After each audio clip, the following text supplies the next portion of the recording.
Hi, I'm Sarah from Dandelion Seeds Positive Parenting, and I'm here today to talk about a tricky topic. How do you talk about death with children? So, best advice I can give you is a couple of things. First of all, be proactive. Now, you might be saying, oh, why would I ever want to bring this up with my young child if they don't have a need to know? Well, the safer we can make it early on, the safer we can create their framework around it, the more emotionally safe it is for them when it happens to somebody or something they care about.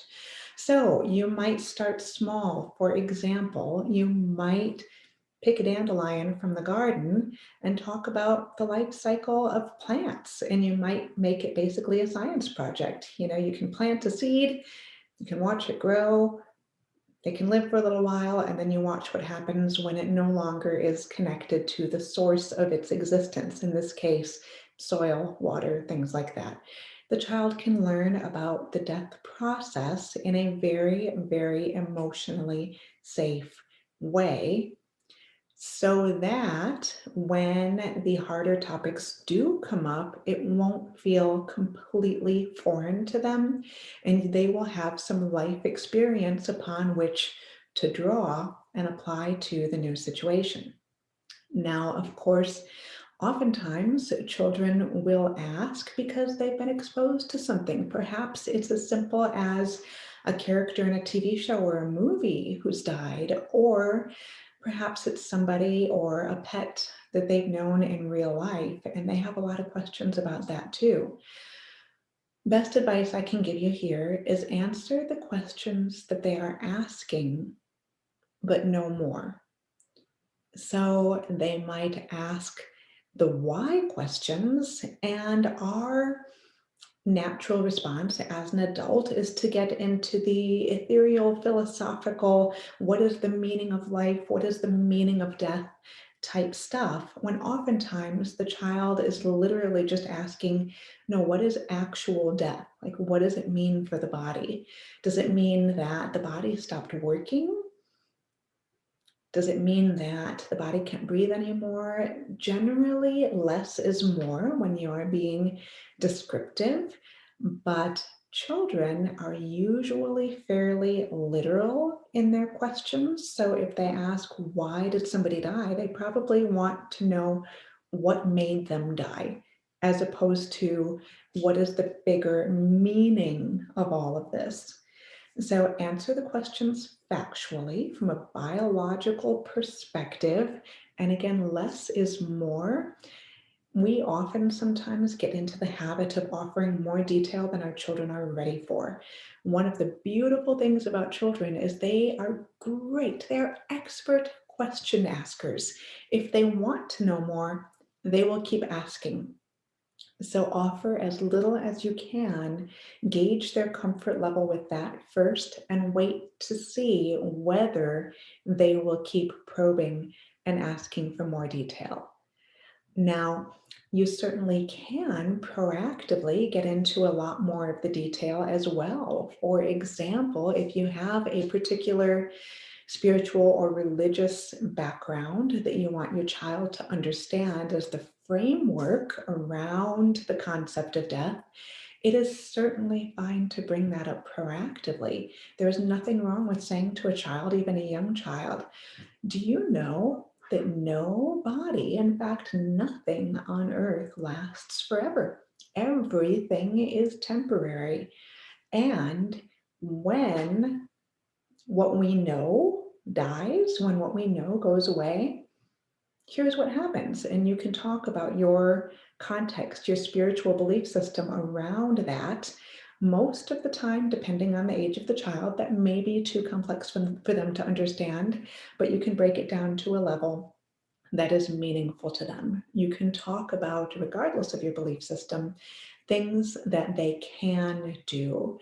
Death often leaves us and our children feeling powerless, but it doesn't have to be a powerless experience at all. We can empower our children around the concept of death by sharing things like, when our pet dies or when someone we love dies, here are some things we can do to keep their memory alive. Now, they won't actually come back, but we will always get to love them, and we get to share our love. We get to share the gifts that they gave us and pass those along to others who are still alive and present in our lives. So in that way, we get to keep them with us forever. So you can talk about things that they can do to help find peace with the concept of someone or something they love no longer being with them anymore. Now, many children are curious about the mechanics. How many of the mechanics should you delve into? Again, follow the child's lead. If they ask, well, what happens to the body? Well, ask clarifying questions rather than assuming they want to know what's happening internally versus assuming they're asking what logistically happens to the body after somebody dies. Those are two very, very different answers. So you as the adult get to ask probing questions.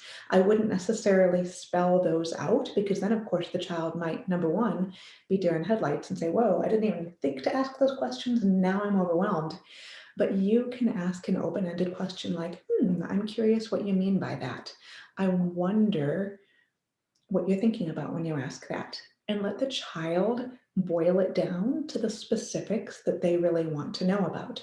Those are often much easier conversations than the great big concept that we know more about. Again, we want to frame it as a positive to the extent that we can, and also acknowledge that death can be hard, death can be scary, death can be overwhelming for those of us who have questions about it. But there are also some good things about it, such as perhaps it's something with your belief system, perhaps it's the love that we get to carry forward, perhaps it's fill in the blank for whatever positive you can make about it, and know that most of the time the children's understanding of death and their emotional response to it is going to be very, very different from the adults. Now, let's talk about another tricky part of this. Let's say that either a pet or a beloved person has died and we need to talk to the child about it. Number one, I do recommend enlisting the help of a professional, a therapist, if you do need support around this, particularly if it is a human who they have lost and who was dear to them. Play therapy can be incredibly helpful, and it can really help them make sense of it.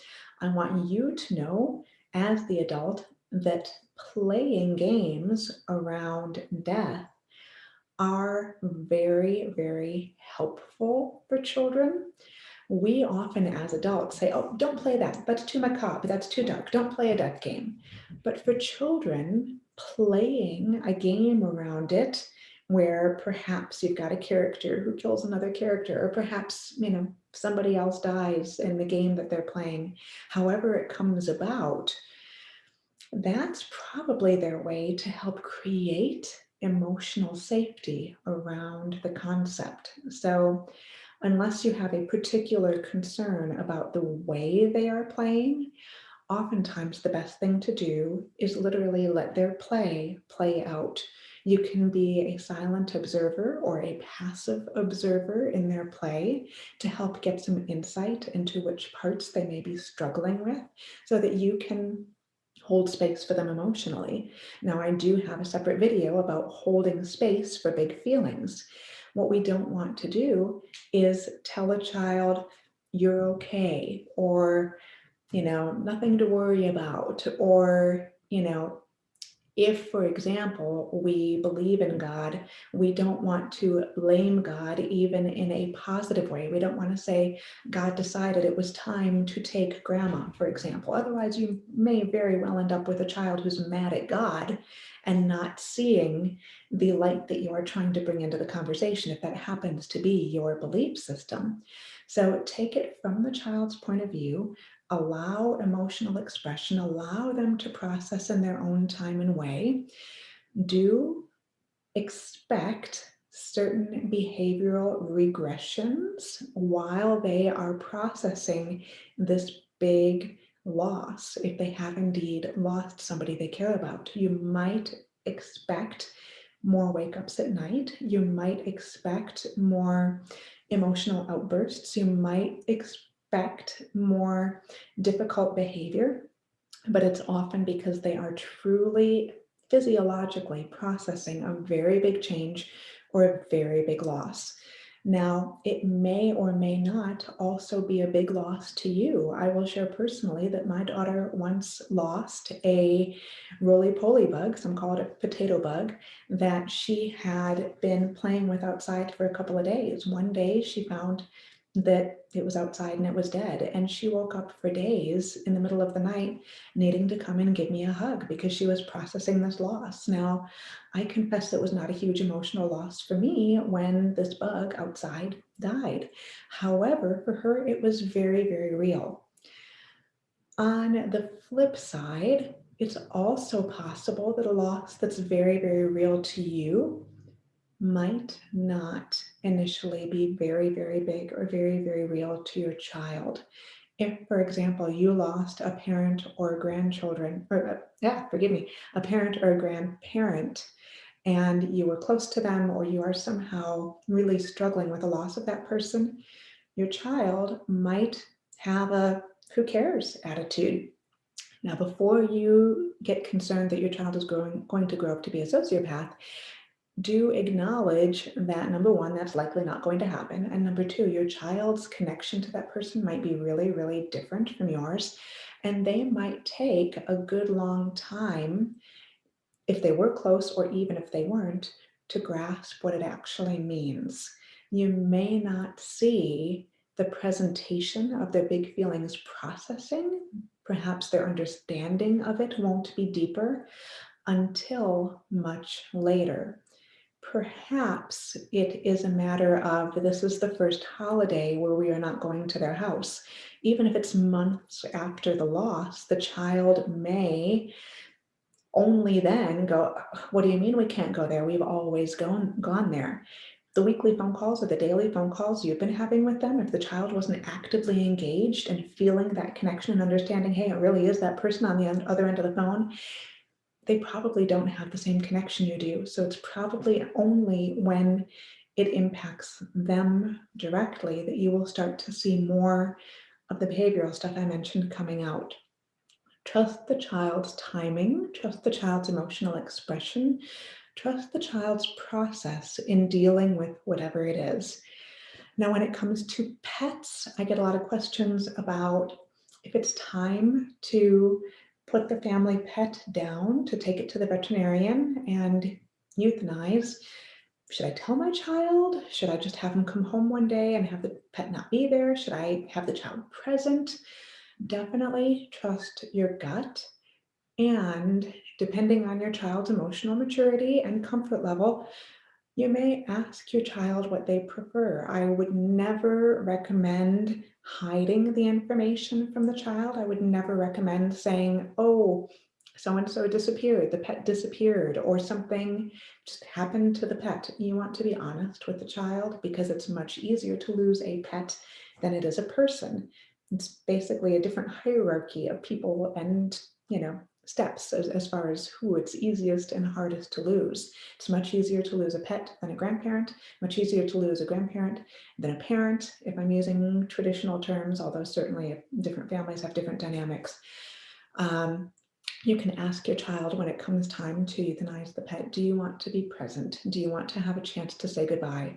It can be really healing and really helpful for a child to say goodbye to the pet. Now you can decide whether that's going to happen at home or in the veterinarian's office. I will tell you from personal experience, much to my surprise, when my daughter was about 3 and we had a 20-year-old cat who was not going to be getting any better, my child wanted to come to the veterinarian. And when it was time for the actual process, we said goodbye to her. My daughter had her chance to see the cat in the veterinarian's office, still alive. And then my husband stayed with our cat and with the veterinarian in the room while my daughter and I exited to the lobby where I could support her and comfort her. And frankly, tables turned. She mostly ended up giving me hugs and support and reiterating to me a lot of the things that we had talked about death long before. So it's amazing what kids are capable of handling. I don't recommend letting a young child watch the actual process unless that's very, very much within your comfort zone, but that's something that they really can't unsee, so to speak. So play it safe, but do allow them the process, give them the grace to see that there are steps along the way. So if it is a euthanasia situation, do allow them to say goodbye rather than just having the pet not be there at the end of the day, for example. So there are, of course, many, many different scenarios to talk about when it comes to death. This is a really tricky and complex topic, but at the end of the day, trust the child, follow the child, keep it simple, and let them ask more. Answer with facts, things that can be proven. You can read books about death. You can read books about saying goodbye. You can read books about connection and help them process in their own time and way.